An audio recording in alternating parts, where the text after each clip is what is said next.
The thunder crashed overhead as Zara stepped out of Incheon International Airport, gripping a worn suitcase that held her entire world and a soul brimming with hope that was quickly turning to ash. Korea had been in her view for less than 4 hours, yet the man who'd sworn to give her employment, housing, and a new beginning had already disappeared with every dollar she'd managed to save. The contact number he'd provided rang into an empty abyss, and the location written on the wrinkled note in her trembling fingers pointed to a derelict structure with broken glass and walls covered in spray paint. Zara stood completely isolated in a nation whose words she couldn't comprehend, where her brown complexion attracted glances that varied from fascinated to unwelcoming, and where the biting September air seemed to murmur that this place would never be hers. But surrender had never been her way. Her mother had always reminded her that strength comes not from avoiding hardship, but from enduring it with grace. So Zara dried her face, lifted her chin high, and made a silent vow that if this country wouldn't embrace her willingly, she would force her way in through sheer determination and grit. 90 days passed, and Zara discovered herself employed at Neon Palace, a flashy night spot in the center of Gangnam where Seoul's elite arrived to escape reality, and the struggling came to make barely enough to see another sunrise. She carried trays, moving between tables loaded with premium liquor and elaborate fruit displays, while dodging the inappropriate touches and crude remarks from patrons who viewed her as mere decoration. The proprietor, a heavy-set gentleman known as Mr. Park, had brought her on specifically because of her uniqueness, because her appearance drew in fascinated customers eager to be attended by someone uncommon. Zara despised every minute of that job, yet the income surpassed what her daytime position at a corner shop provided, and she desperately needed every coin she could gather. She'd already been deceived once. Poverty wouldn't steal her future, too. One particular Friday in late November, the establishment overflowed with corporate executives celebrating financial victories and wealthy heirs pretending to have built their own empires. Zara navigated the mass of bodies with learned efficiency, her expression a careful display of courteous detachment despite the exhaustion weighing down her limbs. 6 hours had already passed on her feet, with 4 more stretching ahead. As she neared a reserved section toward the rear, the energy shifted noticeably. A collection of young businessmen in expensive tailored clothing sprawled across the cushioned seating, their voices too harsh, their gestures too forceful. One among them, sporting slicked hair and wearing a twisted grin, caught Zara's gaze as she placed their order on the table. He spoke in Korean, alcohol making his speech unclear, making comments about how the club was accepting anyone these days. His companions burst into laughter, and Zara's chest tightened with familiar dread. Her limited Korean was enough to catch insults, and she recognized what was building. She attempted to retreat, but his hand shot out and seized her forearm, squeezing hard enough to cause pain. He questioned where she thought she was going, reminding her they'd spent good money and insisting she provide them entertainment. He yanked her down beside him forcefully, and panic flooded through Zara's veins. She searched frantically for Mr. Park, for security personnel, for any intervention. But the remaining staff deliberately looked elsewhere, choosing blindness. The owner remained stationed at the counter, focused intently on counting bills, having mastered the art of ignoring discomfort when profit was involved. The man ordered her to drink with them, thrusting a glass toward her lips. When she declined, he grabbed her face roughly, prying her mouth open and forcing the bitter alcohol down her throat. Zara gagged and coughed, the liquid spilling across her chin and soaking her uniform. The men surrounding the table roared with cruel amusement, several capturing her humiliation on their devices. One shouted that her dark skin probably glowed in darkness, suggesting they extinguish the lights to test his theory. Those words cut more deeply than physical violence ever could. Something fundamental within Zara fractured irreparably. Suddenly, she found herself standing, stumbling away from that booth with tears flooding her vision and beer drenching her clothing. She heard Mr. Park's voice calling after her, sharp with irritation, but she was beyond caring. Her lungs couldn't draw breath, her thoughts couldn't form coherence, her body refused to remain in that space 1 second longer. She rushed blindly across the club floor, pushing through startled guests and ducking beneath a velvet barrier marking restricted territory. She found a silent corridor lined with exclusive rooms, and without thinking, she tested the first handle she encountered. It yielded, and she tumbled through, slamming it behind her and pressing her spine against the wood as violent sobs shook her frame. For extended moments, she remained there in complete darkness, struggling to remember basic breathing, attempting to reassemble her shattered composure. Then, illumination flooded the space, and Zara's eyes snapped wide. A figure stood on the opposite side, tall and slim, possessing angular features and dark locks falling across his brow. He wore costly attire with the jacket abandoned and shirt sleeves pushed up, holding whiskey in one hand. His face displayed cold irritation, his shadowed eyes narrowing as they registered the weeping intruder who'd invaded his sanctuary. He demanded identification in Korean, his tone sharp and controlled. When Zara failed to respond, he transitioned to English, his pronunciation precise, informing her this was private space and she needed to exit immediately.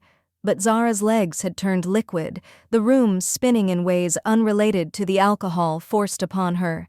She parted her lips to offer apologies, explanations, but language abandoned her entirely. The man, whose identity was Tae-hyun though she remained ignorant of this, placed his glass aside and crossed the distance in 3 decisive strides. At close proximity, Zara detected that his eyes weren't entirely frigid. Something else lingered there, perhaps concern buried beneath carefully constructed barriers. He observed she was injured, stating it as fact rather than question. He registered the red marks circling her wrist, the beer staining her clothes, the devastation written across her features.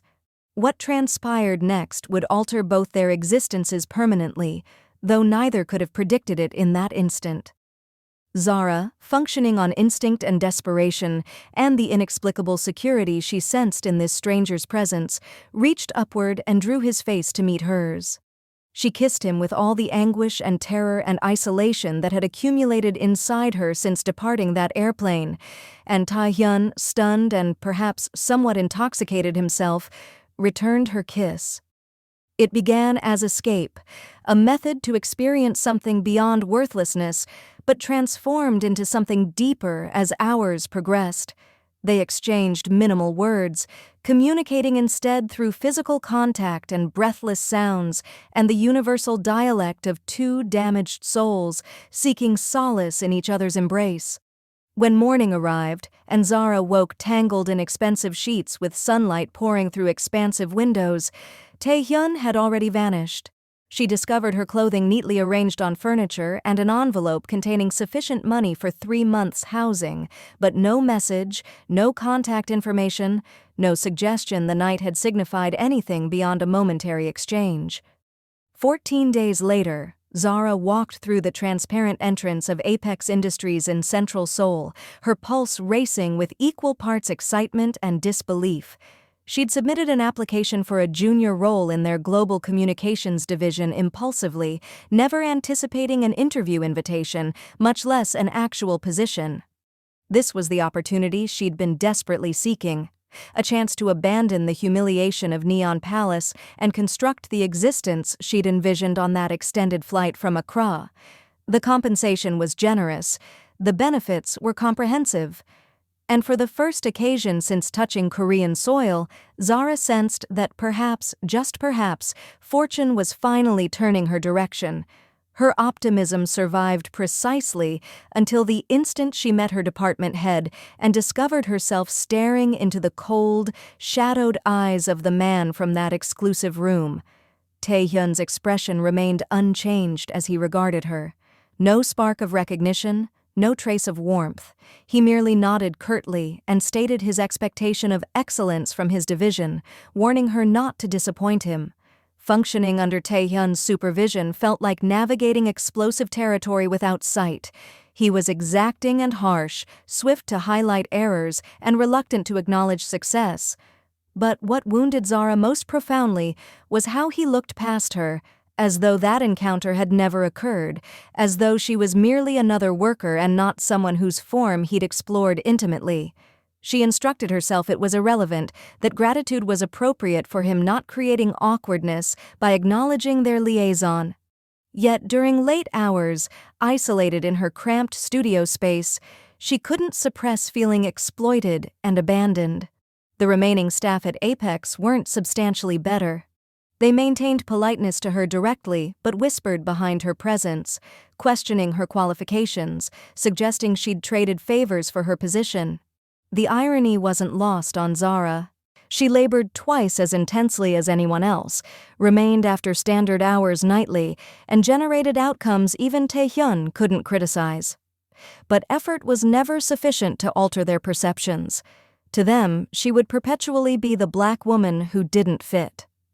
8 weeks into her employment, Zara's reality tilted dramatically for the second occasion. She'd been experiencing fatigue and stomach distress for weeks, blaming stress and the extended hours she dedicated at the office. But when her monthly cycle failed to appear twice consecutively, she purchased a pregnancy examination from a pharmacy in a district where anonymity was guaranteed.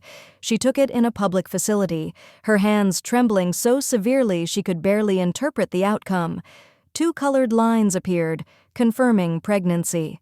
Zara sat on the closed fixture and stared at that small plastic indicator until the markings blurred together, her thoughts racing through countless terrible possibilities. She couldn't bring this child into the world. Not here. Not now. Not with someone who pretended ignorance of her existence and employment she could barely maintain. Yet even contemplating it, she recognized termination wasn't possible for her. She'd been raised in a community where children represented blessings, where existence was sacred, and where the shame of ending pregnancy would pursue her eternally. So she reached a decision that felt simultaneously courageous and reckless. She would keep this baby, and she would manage alone. Concealing her condition became Zara's additional full-time occupation.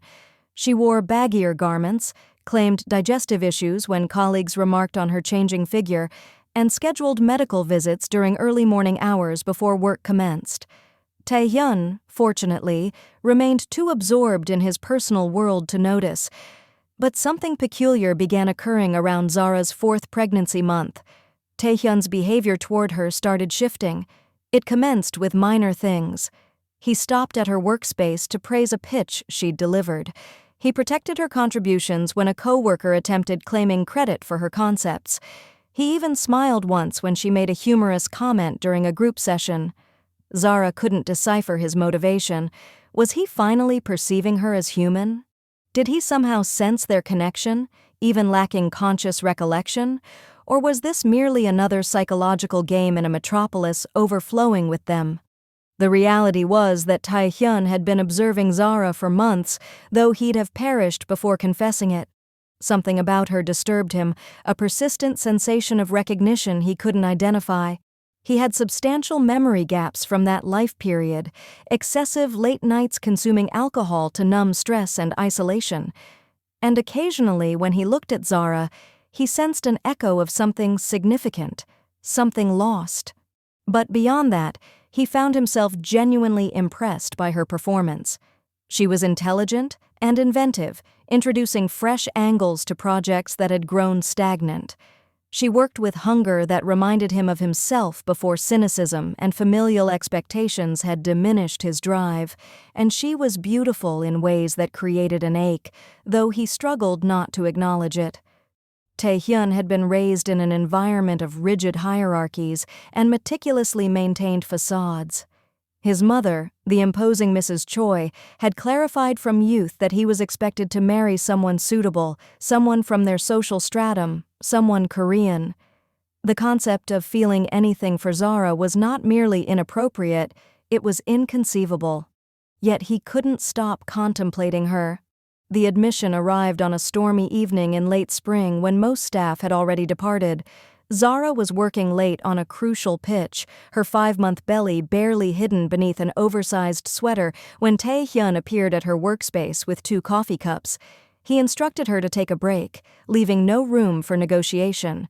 They sat in awkward silence momentarily before Taehyun spoke again, his voice uncharacteristically hesitant. He stated he owed her an apology, When she'd initially joined, he'd been dismissive and distant. That behavior was inappropriate. Zara glanced up sharply, searching his features for mockery, discovering only genuineness. He continued, acknowledging she was among the most gifted individuals on his division. And he'd also realized that he cared for her beyond what was proper, beyond what was appropriate. Zara's heart stopped completely. This was the moment she'd simultaneously feared and desired, and now facing it, she had no idea how to respond. Before words formed, Taehyun extended across the workspace and took her hand, his thumb brushing her knuckles in a gesture so gentle it provoked tears. Their relationship developed in secrecy over subsequent weeks. Taehyun was considerate and affectionate in ways that surprised Zara. He brought her preferred meals, remembered small conversational details, and regarded her like she was the most valuable thing in existence. For the first occasion since arriving in Korea, Zara felt genuinely seen and appreciated. She recognized she needed to reveal the pregnancy, but fear maintained her silence. What if he felt cornered? What if he demanded she eliminate the baby? What if he realized the child originated from their night together and felt deceived? The secret grew increasingly burdensome with each passing day. But Zara convinced herself she could sustain it slightly longer, just until their relationship solidified further, just until she felt certain of his emotions. That illusion shattered when Taehyun invited her to family dinner. Mrs. Choi's residence was an expansive property in an elite district where inherited wealth resided behind towering barriers and immaculate gardens. From the instant Zara crossed the threshold, she sensed the frost of rejection. Taehyun's father, a reserved man who clearly deferred to his spouse in all matters, offered a brief acknowledgement before withdrawing to his office. His younger brother observed Zara with unconcealed fascination, murmuring questions to their mother clearly not intended for polite response. But Mrs. Choi herself made Zara's blood freeze. She regarded Zara the way one might view a blemish on costly fabric, something offensive requiring removal. Dinner proved a painful experience of barbed commentary and pointed interrogation. Mrs. Choi asked sweetly, her smile sharp as steel, what exactly Zara's intentions were with her son, surely understanding this situation was temporary. Taehyun attempted intervening, but his mother silenced him with a glance. Following dinner, Mrs. Choi requested private conversation with Zara in the garden. Taehyun objected, but Zara, wanting to demonstrate her capability, agreed. They walked silently among carefully trimmed roses and stone fixtures until they were distant from the house. Then Mrs. Choi's pleasant facade dropped like a discarded mask. She stated she didn't know what game was being played, but it ended immediately. Zara was not suitable for her son. She was not Korean, she was not from their class, and she was not welcome in this family. Before Zara could respond, Mrs. Choi noticed the small protrusion of her belly beneath her dress. The older woman's eyes expanded, then contracted with fury. She hissed the accusation that Zara was pregnant, that she'd trapped her son, that she'd gotten herself pregnant deliberately. The accusation was so ridiculous that Zara nearly laughed. She stated quietly that she hadn't trapped anyone, and her baby was none of her concern. That's when Mrs. Choi struck her, an open palm across the face that left Zara's cheek burning and her ears ringing. The command came harshly to eliminate it, to get rid of that baby and exit her son's existence, or she would make Zara regret ever entering this country. Zara departed that evening without farewell to Taehyun. She blocked his contact, resigned her position via electronic message, and disappeared into the crowded anonymity of Busan, a coastal metropolis where she could hide among shipping terminals and dock workers and transient tourists. She located a small apartment in a deteriorating structure, paid 6 months' housing in advance using her remaining savings, and registered at a neighborhood clinic under a false identity. The physician who examined her, a compassionate older woman who asked no questions about her circumstances, confirmed what Zara already understood. She was carrying a healthy male child. The physician stated with a warm smile that delivery was expected in October, asking if she'd selected a name. Zara nodded. She whispered that his name was Kai. Over subsequent months, Zara constructed a new existence from nothing. She found employment at a small beauty shop owned by a Ghanaian woman who'd married a Korean man 3 decades prior and understood what it meant to be foreign and isolated. She befriended other immigrants and expatriates who congregated at a tiny African eatery on Friday evenings to share cuisine and narratives and the comfort of familiar dialects. She prepared for motherhood by consuming books and attending classes and decorating Kai's corner of their single-room apartment with vibrant colors and plush toys. And she tried extremely hard not to contemplate Tae-hyun, though he haunted her dreams and waking consciousness with equal persistence. Tae-hyun, meanwhile, was disintegrating. The morning following the disastrous family dinner, he'd woken to discover Zara's resignation message and no method to contact her. He searched everywhere. Her apartment stood vacant, her phone was disconnected, and none of her colleagues knew her location. He employed private investigators who returned empty-handed. He drove through Seoul's streets at night, irrationally hoping to glimpse her face in crowds. He confronted his mother, who admitted to their conversation but claimed Zara had departed willingly after being offered money to disappear. Tae-hyun didn't believe her, but he also couldn't prove otherwise. Work became unbearable. Every project reminded him of Zara's contributions. Every meeting felt hollow without her insights. And the new employee who replaced her was competent but utterly lacking in the spark that had made Zara special. His mother pressured him to move forward, to date the daughters of her friends, to forget about the African woman who had clearly been exploiting him. But Tae-hyun couldn't forget. He had loved her, truly loved her, and he had failed to shield her from his family's cruelty. 13 months after Zara vanished, Tae-hyun's assistant brought him a routine report on company credit card transactions. Most of it was mundane: client dinners, office supplies, travel expenses. But one entry caught his attention. It was a small charge from a beauty shop in Busan, made on a card that had been issued to Zara but never returned when she left. The charge was recent, just 3 days old. Tae-hyun's heart began racing. He canceled his afternoon meetings, got in his car, and drove to Busan with no clear plan beyond finding that shop and hoping, desperately hoping, that it would lead him to Zara. The shop was wedged between a fish market and a convenience store in a working-class neighborhood far from Seoul's gleaming towers. Tae-hyun pushed open the door, causing a small bell to chime, and found himself face-to-face with a Ghanaian woman who looked him up and down with frank assessment. She stated they were closed. Tae-hyun replied he was looking for someone. Her name was Zara. She worked at Apex Industries. He thought she might shop there. The woman's expression hardened, asking what he wanted with Zara. There was something protective in her tone, something that told Tae-hyun this woman knew exactly who he was. He stated simply that he needed to see her, needed to know she was okay. Please. The shop owner studied him for a long moment, then sighed. She stated that Zara lived upstairs, apartment 3B, but if he hurt her again, she would personally ensure he regretted it. Tae-hyun took the stairs 2 at a time, his hands shaking as he knocked on the door marked 3B. There was a long pause, then footsteps, then the door opened a crack. Zara's face appeared in the gap, older and wearier than he remembered, but still beautiful, still her. Her eyes widened with shock, then narrowed with anger, demanding how he'd found her.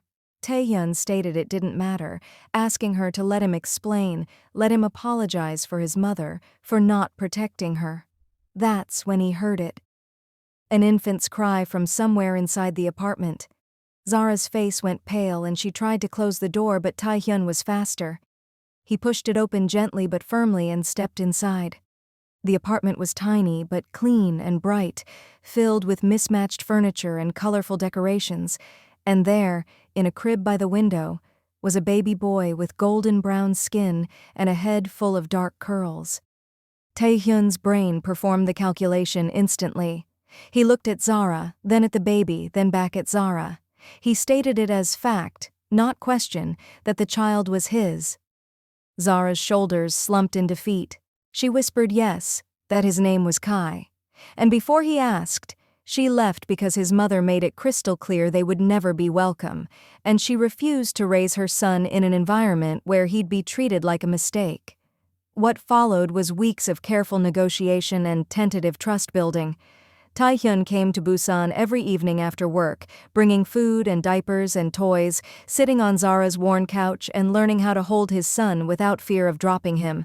He apologized endlessly for his mother's behavior, for his own blindness, for all the ways he'd failed Zara when she needed him most.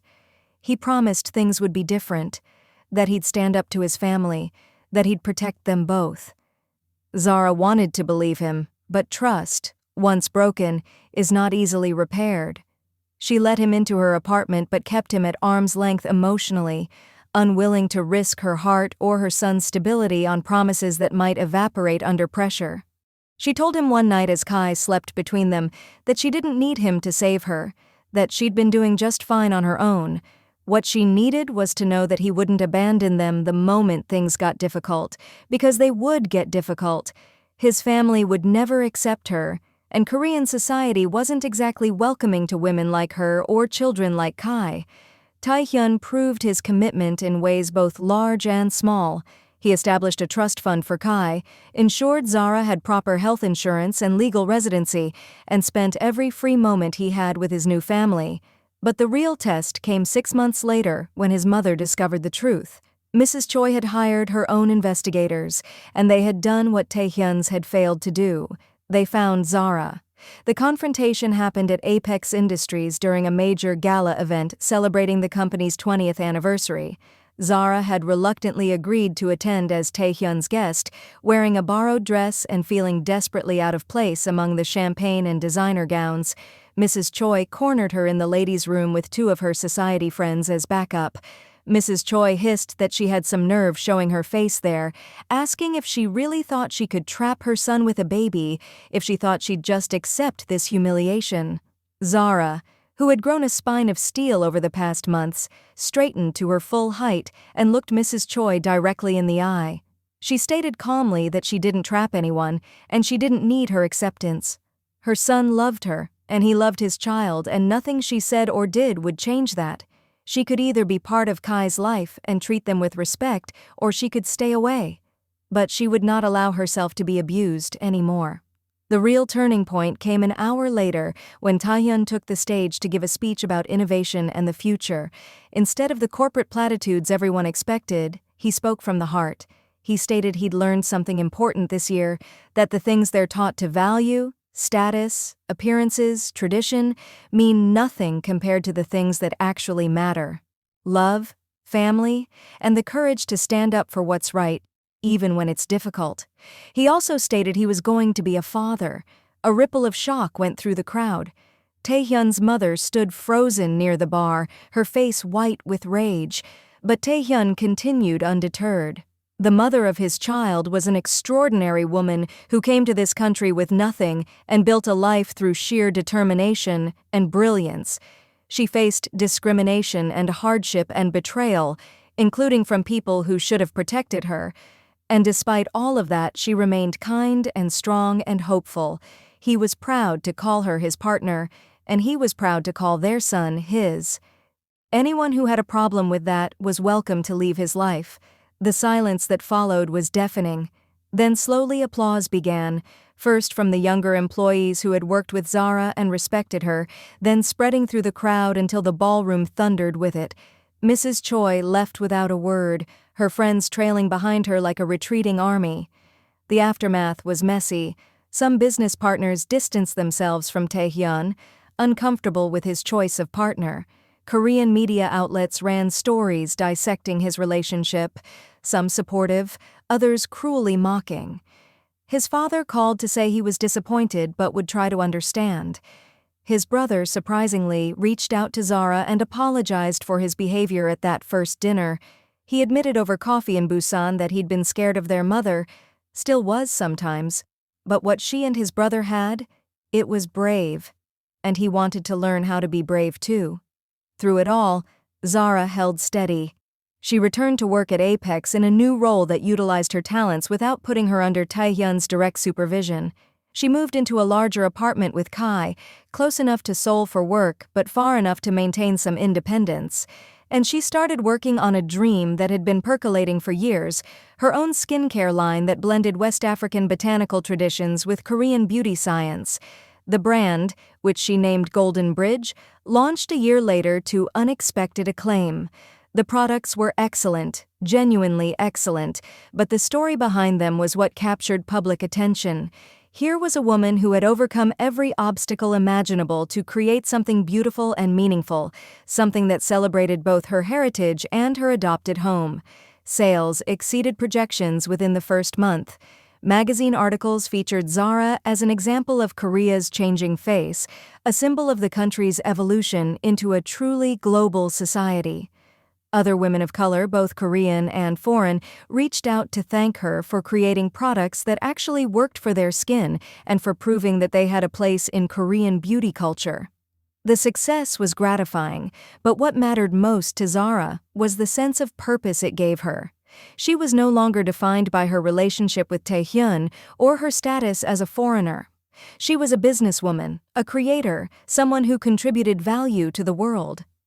2 years after that disastrous dinner at his mother's house, Taehyun took Zara and Kai to Jeju Island for a weekend getaway.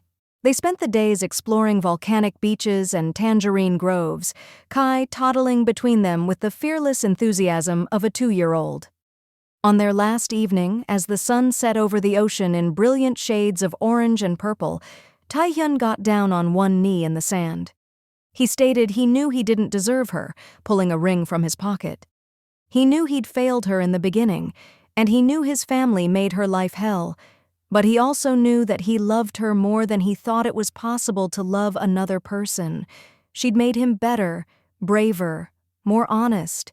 She'd given him a son who was the best thing he'd ever been part of creating, and if she'd let him, he wanted to spend the rest of his life proving that he was worthy of her. Would she marry him? Kai, not understanding what was happening but sensing its importance, clapped his chubby hands together and shouted yes before his mother could respond. Zara laughed through her tears and said the only word that made sense: yes.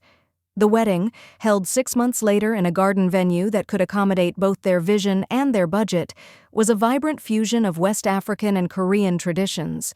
Zara wore 2 dresses, first a traditional kaba and slit ensemble in bold purple and gold patterns, then a hanbok in complementary colors for the Korean ceremony. Taehyun wore both traditional attire and a hanbok, looking slightly uncomfortable but deeply happy in both. The guest list was eclectic: Zara's friends from the immigrant community, Taehyun's colleagues, and the few family members who had chosen to support them, and a surprising number of Golden Bridge customers who felt personally invested in Zara's happiness. Mrs. Choi did not attend, though she sent a gift, an antique bracelet that had belonged to Taehyun's grandmother with a card that simply read, "Congratulations." It wasn't an apology, but Zara chose to see it as a white flag, a small acknowledgement that perhaps she had been wrong. The ceremony itself was beautiful and chaotic, with Kai escaping from the designated babysitter 3 times to toddle down the aisle, much to everyone's delight.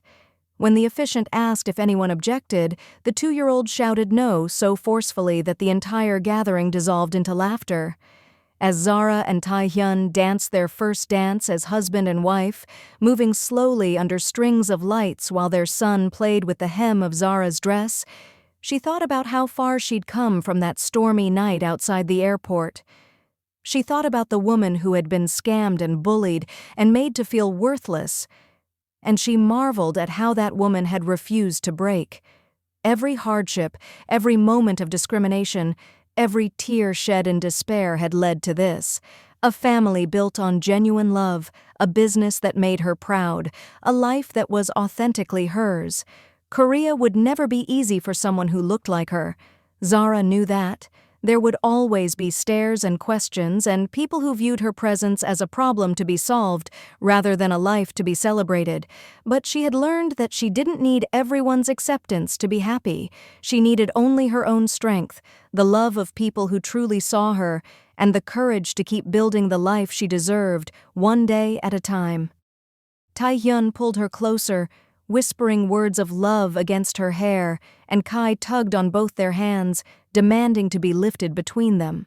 And in that moment, surrounded by music and laughter and the warm glow of paper lanterns, Zara felt what she had been chasing since the day she left Ghana. She felt home. Not the home of a place, but the home of belonging, of being loved exactly as she was, of knowing that she had earned her place in the world through her own merit and courage. It was a feeling worth fighting for, worth protecting, worth celebrating. The night stretched on and the stars came out above them. To every woman who has ever felt invisible or unwanted, your story matters. Your love is valid and you deserve to be seen. Never let anyone convince you otherwise. The world is changing, slowly but surely, and every time someone like you stands up and refuses to disappear, it changes a little bit more. If this story touched your heart, please subscribe and hit the like button. Share it with someone who needs to hear this message today.